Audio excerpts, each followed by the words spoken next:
são as necessidades das pessoas idosas? Quais são os cuidados que devemos ter com os nossos idosos?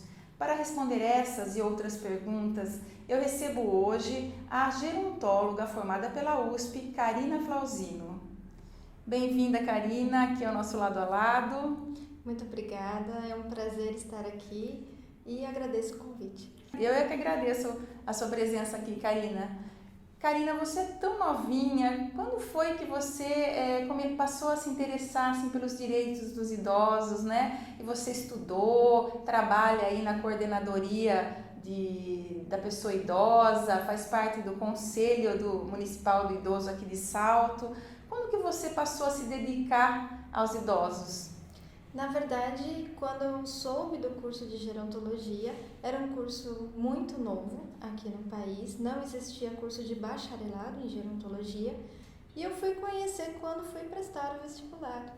Na verdade, não tive uma experiência muito próxima com os meus avós, mas sempre tive avós adotivos e que eu gostava muito, né, da relação que eu tinha com as pessoas mais velhas. E quando soube do curso, não sabia direito também como era, porque era um curso muito novo. E quando comecei a cursar a faculdade, eu vi que realmente eu estava no caminho certo. Karina, as estatísticas mostram que a população brasileira está envelhecendo. E você, na sua opinião, é mais fácil ser velho no Brasil hoje do que era antigamente? E como é que vai ser velho amanhã no Brasil?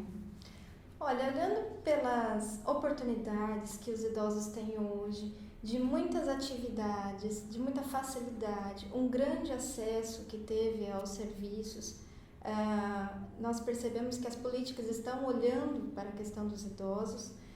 Houve sim um grande avanço, mas por outro lado, temos aqui na frente, ser idoso hoje no Brasil é um grande desafio, porque apesar das políticas existirem, esse grande acesso, a gente encontra ainda muito para se fazer. Muitas pessoas que ainda não têm a capacitação para trabalhar com os idosos, ou falta mesmo de recursos relacionados à política envolvendo os idosos. Enfim, eu acho que o Brasil ele está bem... Existem muitas políticas que destinam, que cuidam, que zelam pela proteção de dignidade, de direitos aos idosos, mas que a efetivação dessas políticas é que é o grande desafio hoje. Agora, pensando no futuro, eu acho que a gente tem que começar hoje mesmo. Hoje a gente tem que tentar construir uma sociedade, primeiro mais justa, né? E mais solidária entre as gerações, porque a gente percebe esse conflito, né? Entre gerações. Karina, tem também aquele aspecto de que antigamente tínhamos menos recursos na parte de saúde, né? E em compensação nós tínhamos famílias maiores que cuidavam, né? Mais pessoas dentro da família para cuidar dos idosos. Hoje você tem mais possibilidades na parte da medicina, mas as famílias ficaram menores, né? Como é que você vê isso? A configuração da família hoje mudou muito, né? Não são apenas também laços de sangue, né? A gente inclui na família outros membros que acabam sendo até um vizinho, um conhecido, até outros parentes que não estavam ligados a todo o ciclo de vida, né? Então, quando a gente analisa quem é a família do idoso hoje, ele inclui muitas pessoas que não são da família, às vezes. E o que torna a rede de apoio social, que nós chamamos, além da família, é uma rede de apoio comunitário. Então, o que a gente vê é que as famílias estão ficando cada vez menores, as mulheres estão tendo cada vez menos filhos, essa rede de apoio familiar, ela está sendo muito restrita. Então, os idosos acabam procurando, suprindo essa necessidade na rede de apoio comunitário. Que seriam os grupos de terceira idade, melhor idade? Exatamente, até grupos ligados à igreja, a grupos de terceira idade, de associações, outras entidades que fazem atividades com os idosos. E lá eles acabam fazendo amizades, ampliando o seu campo social e essa rede de apoio fica um pouco mais um pouco preenchida. maior. Mas a gente percebe uma grande dificuldade das famílias, né, nesse sentido. Karina, então, uma família que tem um idoso, o que ela precisa saber sobre essa fase da vida, que é a terceira idade, para que ela cuide melhor do seu idoso? Eu acho que tem que existir nas famílias mais diálogo. Eu acho que esse diálogo entre todos os membros da família, seja de gerações bem diferentes, se eles tiverem esse diálogo, claro que há conflitos, né? Mas que esses conflitos de interesses ou de postura dentro da família, elas sejam positivos e não negativos, né? Quando a família se tem esse diálogo, esse maior respeito entre as gerações, a gente consegue perceber que as famílias elas conseguem proteger o seu idoso, o seu familiar idoso, né? Proteger no sentido emocionalmente também, porque não é só às vezes o cuidado físico, mas tem o lado emocional desse cuidado, o que é extremamente importante, porque as nossas emoções, tudo refletem na saúde, né? Karina, e a parte física, né? Quais são os cuidados que temos que ter com as pessoas idosas dentro de casa? Tapetes, né? Colocar antiderrapante no chão. Quais são os cuidados para evitar acidentes? A questão de acidentes e de quedas é um risco muito grande quando relacionado à pessoa idosa. Porque não é só o fato de cair e de necessitar de um auxílio grande, porque a pessoa fica algum período dependente, né? Mas envolve gastos, envolve recurso da família, envolve as pessoas que têm que se mobilizar para cuidar. Então isso é um caso muito sério e que dentro de casa as pessoas possam fazer pequenos ajustes para que evite esses casos de quedas. Você falou do tapete, é interessante também, além do tapete, se você gosta muito do tapete, às vezes aqueles idosos, é um tapete de família, ou às vezes tem uma história emocional com aquele tapete, a gente indica ou emborrachá-lo, ou grudá-lo fixo, não deixá-lo com as abas, né, que possam fazer um tropeço ou escorregar. Além do tapete, tem a questão das escadas, né? Evitar ambientes que tenham muitas escadas. Colocar o corrimão. Colocar corrimão. A luminosidade também é importante, porque os idosos levantam muito à noite, geralmente para usar o sanitário, então que tem aquelas luzes sinalizando aonde que está a porta de entrada, onde está o corredor. Então, são pequenos ajustes que a gente pode estar fazendo dentro de casa que evita esses casos de quedas. Mas também a gente tem que se atentar também à rua, né? Que também as quedas também podem acontecer. Então, se a gente está no trânsito, por exemplo, as pessoas idosas têm que se atentar ao observar o entorno antes de atravessar uma rua, antes de ou se virar e for atravessar, você desceu de uma condução, você não vai atravessar o lado da rua atrás dela, porque o motorista não está te vendo. Então, as pessoas idosas têm que se preocupar com se ele está sendo visto, para que tenham cuidados também no trânsito. Porque às vezes a gente acha que o carro vai parar e não para, né? A gente não pode achar, a gente tem que verificar mesmo. E a gente sabe que as pessoas idosas têm os passos mais lentos, alguns têm alguma grande dificuldade de locomoção e tem também alguns problemas de audição. Então, também isso acaba dificultando. Então, tanto em casa quanto no ambiente externo, essa preocupação contra quedas deve ser importante, né? Em relação à casa também, lembro de cachorro. Porque às vezes tem aquele cachorrinho pequeno que também faz parte da família, mas que ele entra na perna e acaba atrapalhando a locomoção. Então a gente tem que às vezes evitar um pouco desse... Mas Karina, por exemplo, né, um bicho de estimação, um animalzinho de estimação que o idoso gosta e tem já há alguns anos, ele ele é muito resistente à mudança, ele não vai querer dar esse cãozinho embora, né? Ou como no caso do tapete, você falou, né? Às vezes o idoso gosta daquele tapete e não quer tirar. Essa parte de lidar com a resistência, né, com a mudança dos idosos, como é que a gente lida com isso? Então, em relação ao cachorro, né, para dar o cachorro embora, não, pelo amor de Deus, fica com o cachorro porque os animais são uma pet terapia muito grande para os idosos. O que se deve fazer é prevenir com que ele não fique transitando, né, no caminho da área de maior circulação, né, o que pode evitar uma queda. Agora, em questão à resistência, a gente encontra muitos idosos que têm um apego emocional muito grande pelas coisas. E não às vezes pelas coisas, mas por hábitos, pelos hábitos, né? E às vezes não quer tomar certas medidas que, segundo orientações médicas ou segundo a orientação até do familiar, poxa, vai prevenir um acidente, né? Poxa, esse tapete, mas a gente vai ter que colocar ele certinho, senão vai sofrer, vai correr um risco, né?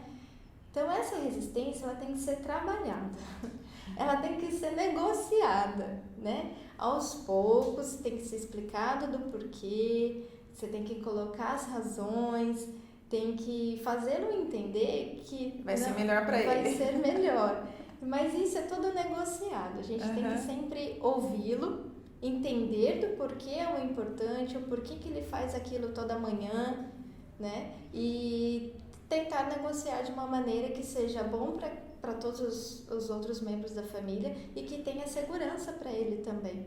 Karina, muitos idosos temem perder a independência, principalmente no que diz respeito a parar de dirigir, né? Alguns dirigiram a vida inteira seus automóveis e agora chega na idade avançada, os filhos ficam com medo que possa acontecer algum acidente ou causar um acidente e machucar alguém, né? O que nós sempre colocamos é que devemos manter ao máximo possível, até onde conseguirmos, a nossa independência, a nossa autonomia.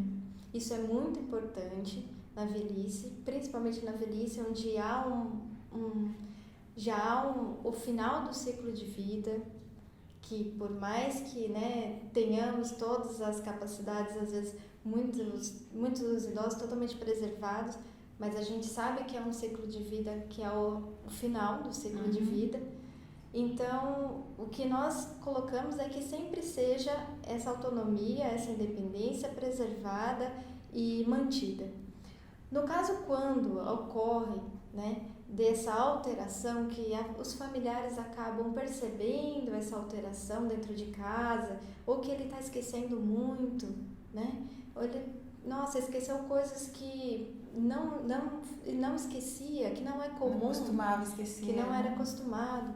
Então, sempre conversar primeiro, para saber se ele também percebeu isso, se ele também percebe que ao dirigir ele corre riscos. E em segundo lugar, se for a observação da família em relação, por exemplo, a lapsos de memória, procurar um especialista médico.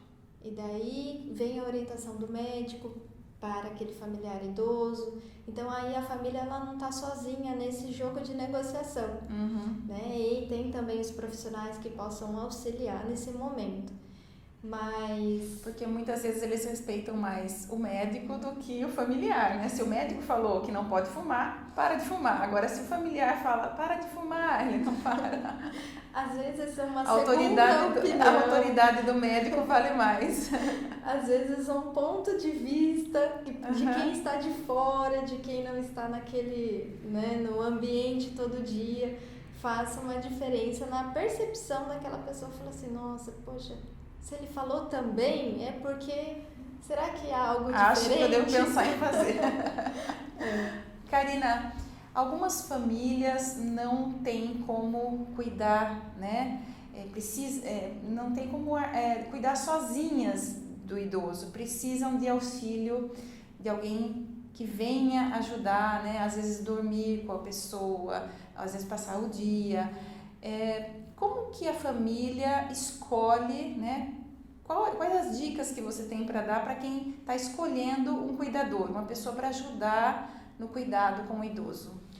Isso é importante tocar nesse assunto da questão dos cuidadores, porque a gente percebe que as famílias, elas acabam se desdobrando, às vezes, para cuidar, e aquele membro de familiar acaba se descuidando também. Então, acabam ficando doentes, acabam suportando coisas, suportando emoções que, às vezes, não estavam preparados para lidar.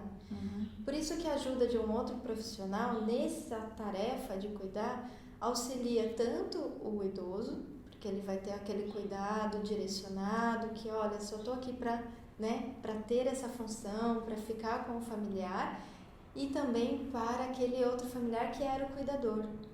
Então, auxilia ambos, o idoso e aquele familiar que estava cuidando.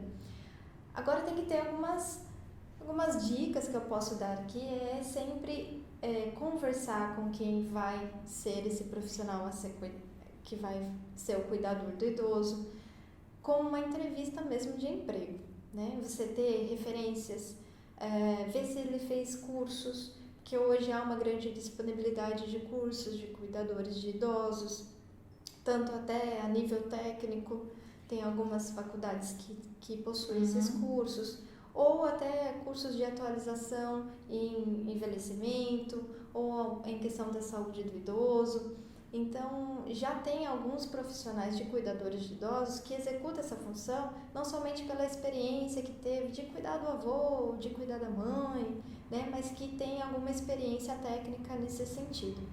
Então, que o familiar possa conversar com esse cuidador, ver as suas principais referências, a questão da técnica, de experiências mesmo do cuidado em si com o idoso, né? E principalmente se o cuidador ele tem o perfil do idoso, porque às vezes a gente encontra conflitos entre o cuidador e o idoso que está sendo cuidado. Então também tem que se analisar as personalidades, porque senão gera atrito. E daí o idoso não quer ser cuidado por aquela pessoa e aquela pessoa está sendo paga para ser cuidada e gera um conflito tão grande e que o familiar às vezes fica sem saber por onde sair. Então é interessante que esse cuidador, o familiar que estiver entrevistando, tenha a sutileza, né, a delicadeza. Isso, de conseguir identificar se esse cuidador vai dar certo com o seu idoso. E também apresentá-los antes, fazer uma convivência anterior, como uma vivência, chamar para conversar, para saber se os dois vão se dar bem, né? Então isso é importante, porque daí o idoso ele vai ficar feliz também por estar conhecendo uma outra pessoa, né? Se interessa também. E vai conseguir seguir melhor esses cuidados que o profissional vai ter elaborando para ele. Né? Karina, eu quero agradecer a sua presença aqui, parabenizar pelo seu trabalho à frente da coordenadoria, da pessoa idosa e também pela sua presença sempre marcante dentro do conselho. O pessoal do conselho me recomendou que chamasse você, que você era a pessoa indicada para estar aqui falando sobre o assunto.